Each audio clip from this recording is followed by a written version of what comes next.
మాతృదేవోభవ, పితృదేవోభవ. నేను మీ శ్రీధర్. నా cell number 9295909819.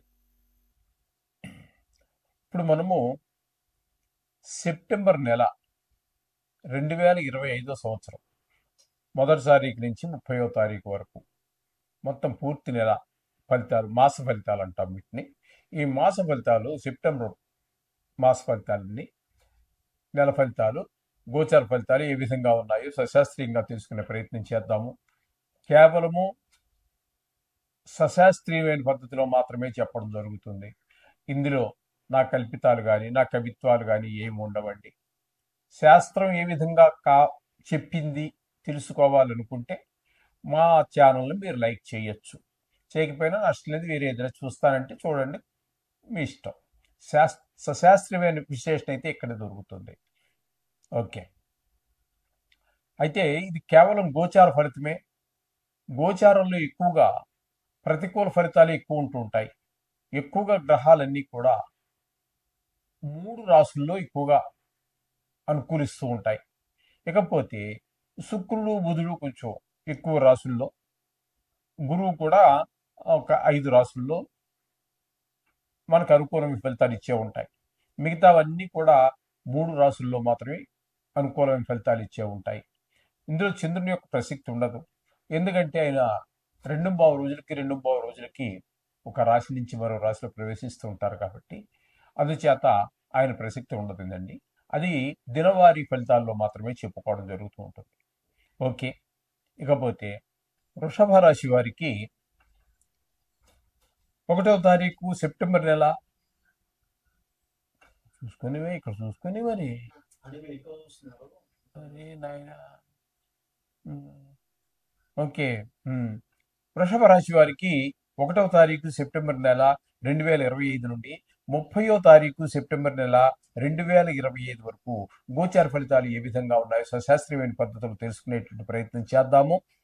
ఇక్కడ వృషభ రాశి వారికి ద్వితీయ స్థానంలో గురువు యొక్క సంచారం జరుగుతోందండి. గురువు యొక్క సంచారం చాలా శుభప్రదమైన ఫలితాలన్నీ ఇస్తూ ఉంటుంది. ముఖ్యంగా ధనానికి లోటు లేకుండా ఉంటుంది, మాట బాగుంటుంది, కుటుంబ విషయాల్లో కూడా చాలా చక్కగా ఉంటుంది. అలాగే కంటి ప్రాబ్లమ్స్ ఎవరికైనా ఉన్నట్టయితే వాళ్ళకి సరి అయ్యేటటువంటి, అంటే నేత్రాలు సంబంధించిన రోగాలు ఏమైనా ఉన్నట్టయితే అవి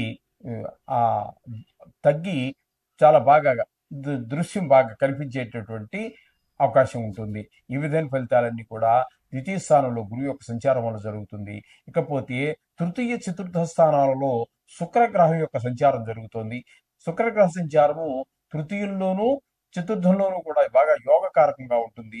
తృతీయంలో ఉన్నప్పుడు అందరి యొక్క సహాయ సహకారాలు, ఇంట్లో వారు, చుట్టుపక్కల వారు, వ్యాపార స్థలంలో వారు, ఉద్యోగ స్థలంలో వారు, అన్ని చోట్ల కూడా మొత్తంగా వీరికి అందరికీ కూడా సేవకులు, మీ కింద పనిచేసే వాళ్ళు కూడా వాళ్ళందరూ కూడా సహాయ సహకారాలు అందిస్తారు. ఈ విధమైన ఫలితాలన్నీ కూడా మొదట 14 రోజుల పాటు జరుగుతుంది. తదుపరి 16 రోజులు కూడా ఆయన చతుర్థ స్థానంలో సంచారం చేస్తున్నారు. చతుర్థ స్థానంలో సంచారం చేసేటప్పుడు తల్లిగారి యొక్క ఆశీర్వచనం మీకు లభిస్తుంది. అట్లాగే విద్య, భూమి, గృహము, వాహనము, స్వభావం, ఈ విషయాల్లో బాగా రాణింపు ఖచ్చితంగా కనిపిస్తూ ఉంటుందండి. ఈ 4వ స్థానంలో శుక్రుని యొక్క సంచారం వల్ల, అంటే 3, 4 స్థానాలు, 2 స్థానాల్లోనూ కూడా శుక్రుడు మహాయోగకారకుడుగా ఉన్నాడు కాబట్టి వీరు షేర్ మార్కెట్లో పెట్టుబడి పెట్టేటటువంటి వారికి చాలా అనుకూలంగా ఉంటుంది. టీవీ రంగంలో ఉన్నటువంటి వారికి, సినిమా రంగంలో ఉన్నటువంటి వారికి, సోషల్ మీడియాలో ఉన్నటువంటి వారికి కూడా ఈ శుక్ర భగవాన్ యొక్క అనుగ్రహం వల్ల బాగుంటుంది. ఈ నెల రోజులు కూడా శుక్రుడు యొక్క అనుకూలత పూర్తిగా ఉన్నట్టే లెక్క. ఇకపోతే కేతు గ్రహ సంచారం తీసుకున్నట్టయితే చతుర్థ స్థానంలో జరుగుతోందండి. చతుర్థ స్థానంలో కేతు గ్రహ సంచారం అంత శుభప్రదమైనటువంటి ఫలితములను ఇవ్వజాలడు. ఇప్పుడు మనం ఏదైతే శుక్రుడు చతుర్థంలో మనకి ఇవ్వబోతున్నాడో చెప్పుకున్నాం కదండి, దానికి వ్యతిరేకమైనటువంటి ఫలితాలు విద్య, భూమి, గృహము, వాహనము, ఇట్లాంటి స్వభావం, ఇట్లాంటి విషయాల్లో కొంచెం వ్యతిరేక ఫలితాలన్నీ కూడా కేతువు చూపిస్తూ ఉన్నాడు. ఇకపోతే రవి యొక్క సంచారం తీసుకున్నట్టయితే ఆయన చతుర్థ, పంచమ స్థానాలలో రవి యొక్క సంచారం జరుగుతోంది. రవి యొక్క సంచారము చతుర్థ స్థానంలో 17వ తారీఖు వరకు, 18వ తారీఖున అదే మీకు రవి సంక్రమణం అంటారు. అక్కడి నుంచి పంచమ స్థానంలో సంచారం చేస్తున్నారు. ఏది ఏమైనప్పటికీ రవి సంక్రమణం అనేది పర్వదినమే, కాదని కాదు.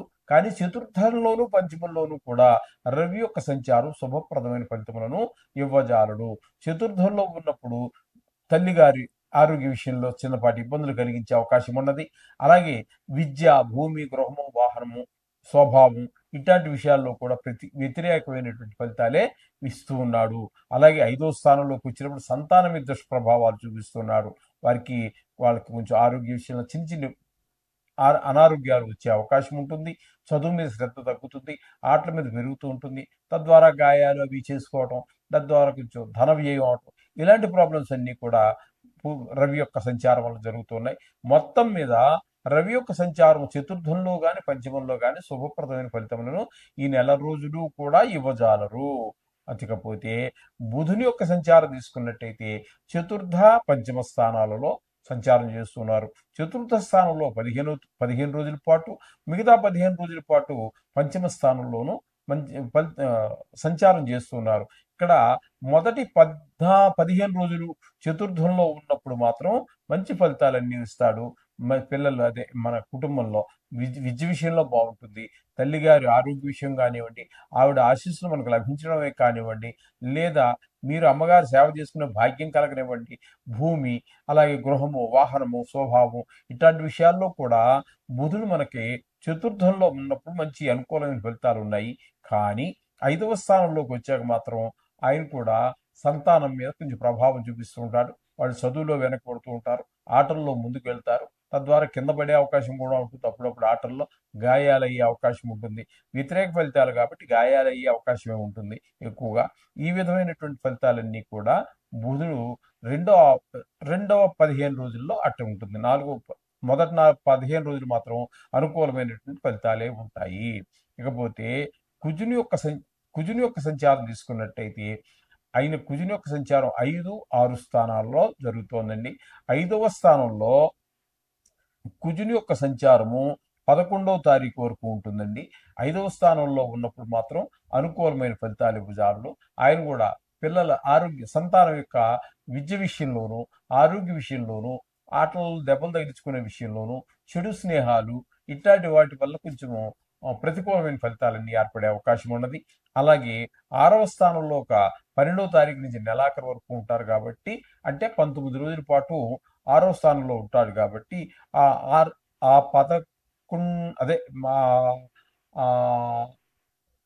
19 రోజులు కూడా చాలా శుభప్రదమైనటువంటి ఫలితాలను ఆయన ఇవ్వబోతూ ఉన్నారు. 6వ స్థానం కాబట్టి ఆరోగ్యం బాగుంటుంది.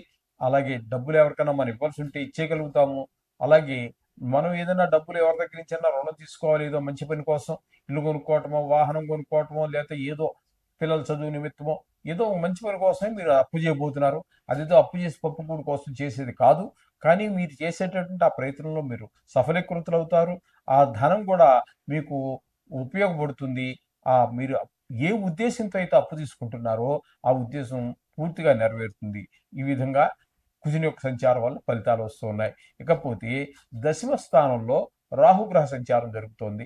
అలాగే ఏకాదశ స్థానంలో శని యొక్క సంచారం జరుగుతోందండి. కానీ ఆయన కూడా 10వ స్థాన ఫలితాలు ఇస్తూ ఉన్నారు. కాబట్టి ఇక్కడ 10వ స్థానంలో శని, రాహులు ఇద్దరు ఉన్నారు కాబట్టి ఇక్కడ వృత్తిపరమైన, అది మీరు వ్యాపారం కావచ్చు, గవర్నమెంట్ ఉద్యోగం కావచ్చు, సొంత వ్యాపారం కావచ్చు, ఏదైనా ప్రతి మనిషి కూడా ఏదో మరి కొంత మెంటల్ డిజార్డర్ అంటే మానసికంగా బాగలేనటువంటి వ్యక్తి కానీ, లేదా పూర్తిగా అనేబుల్డ్ అంటే అంగవైకల్యం, పూర్తి వైకల్యం ఉన్నవాడు తప్పితే ఎవరు పడుకుంటారే కానీ మిగతా అందరూ కూడా వాళ్ళ చేతనని పని ఏదో చిన్నదో పెద్దదో చేసుకుంటూనే ఉంటారు. అటువంటి వాళ్ళకి చిన్నగా పనిచేసేవారని కాదండి, ప్రతి మనిషి పనిచేస్తూనే ఉంటాడు. ఆ పని చేసేటటువంటి దగ్గర ఆ పనిలో, వృత్తిలో చాలా ఇబ్బందులు కలిగించేటువంటి అవకాశం ఉన్నది. శని, రాహు ఇద్దరికిద్దరు కూడా అక్కడ ఒక రకంగా చెప్పాలంటే వాళ్ళిద్దరే కలయిక కూడా చాలా మంచిది కాదు అసలు.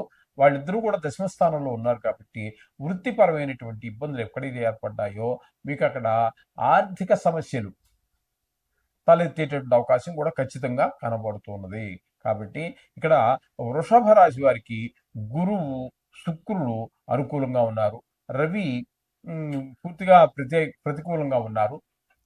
ఇంకా ఆ కుజుని యొక్క సంచారం తీసుకున్నట్టయితే ఆ, ఎక్కువ రోజులు ఇంచుమించుగా 20 రోజుల వరకు అనుకుందాము.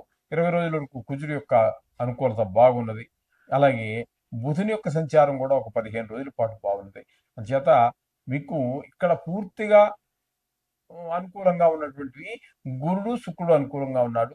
రవి పూర్తిగా ప్రతికూలంగా ఉన్నాడు.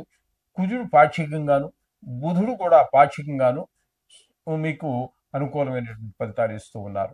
మిగతా గ్రహాలన్నీ కూడా ప్రతికూలంగా ఉన్నాయి కాబట్టి ఏ ఏ విషయాలు విన్నారు కదండి ఇప్పుడు, దాన్ని బట్టి ఆయా విషయాల్లో మీరు తగు జాగ్రత్తలు తీసుకుంటూనే మీరు మీరు ప్రతినిత్యము చేసేటువంటి పూజలో ఈ నవగ్రహాలకు సంబంధించి చేసుకోండి. చాలా సునాయాసంగా బయటపడతారు. అంచేత ఏదో కంగారు పడద్దండి. ఇది కేవలం గోచారం మాత్రమే. గోచార ఫలితాలను బట్టి మన జీవితాన్ని నిర్దేశించజాలవు కూడా, నిర్ణయించలేము కూడా. ఏంటంటే ప్రత్యేకంగా మీ యొక్క జాతకాన్ని తెలుసుకోవాలి, మీ భవిష్యత్తు తెలుసుకోవాలి అన్నట్టయితే ఖచ్చితంగా జాతకం రాయించుకోండి. నిష్ణాతులైనటువంటి వారి చేత రాయించుకోండి. ఏదో మీరేదో అడిగారు, నేను ఏదో రాసిచ్చాను అంటే కాదు. అట్లా కాదు. నిష్ణాతులైన వారి చేతి రాసించుకున్నట్టయితే మీ జీవితానికి చాలా చాలా దగ్గరగా ఉంటుంది. అంచేత ప్రతి వారు కూడా ముందు డేట్ ఆఫ్ బర్త్, టైము, ఊరు కావాల్సి వస్తుంది. అక్కడ మీరు చక్కగా రాయించుకోండి. మీ జీవితం యొక్క భవిష్యత్తు ఏ విధంగా నడవబోతోంది అనేది తెలుసుకునే అవకాశం చాలా ఎక్కువగా ఉంటుంది. శుభం భూయాత్. అది సౌకర్యం మా దగ్గర కూడా ఉన్నదండి. మీకు దొరకకపోతే నిష్ణాతులైన వారు మా దగ్గర కూడా సౌకర్యం ఉన్నది.